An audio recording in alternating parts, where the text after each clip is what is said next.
વર્ષ 2026ની પ્રથમ સવાર ભક્તિ અને આસ્થાના અનોખા સંગમ સાથે ઉગી છે। ત્યારે પ્રથમ જ્યોતિર્લિંગ દેવાધિદેવ સોમનાથ મહાદેવના સાનિધ્યમાં નવા વર્ષની ઉજવણી કરવા માટે માનવ મહેરામણ ઉમટી પડ્યું હતું। વહેલી સવારના 4 વાગ્યાથી જ મંદિરના દ્વાર ખુલતાની સાથે જ ભક્તોનું ઘોડાપુર ઉમટ્યું હતું। કડકડતી ઠંડી હોવા છતાં શ્રદ્ધાળુઓના ઉત્સાહ માટે ટાઢ પણ ઓગળી ગઈ હોય તેવું લાગ્યું।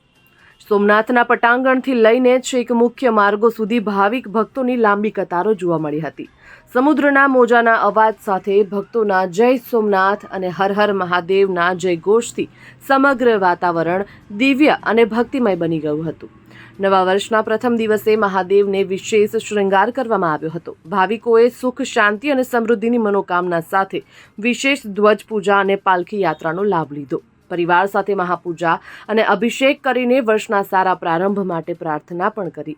દેશ વિદેશથી આવેલા પ્રવાસીઓએ સોમનાથના દરિયા કિનારે સૂર્યોદયના દર્શન સાથે આધ્યાત્મિક શાંતિનો અનુભવ કર્યો તો લાખોની ભીડને સંભાળવી એ મંદિર ટ્રસ્ટ અને વહીવટીતંત્ર માટે પડકારજનક હતું, પરંતુ સુવ્યવસ્થિત આયોજનને કારણે દર્શન સુલભ બન્યા હતા। સોમનાથમાં ઉમટેલી આ જનમેદની સાબિત કરે છે કે આધુનિક યુગમાં પણ સનાતન સંસ્કૃતિ અને મહાદેવ પ્રત્યેની આસ્થા અડગ છે। લોકોએ મોજ મજા કે પાર્ટીઓના બદલે મહાદેવના આશીર્વાદ સાથે નવા વર્ષની શરૂઆત કરવાનું પસંદ કર્યું છે। Bureau report, Gujarat fight news.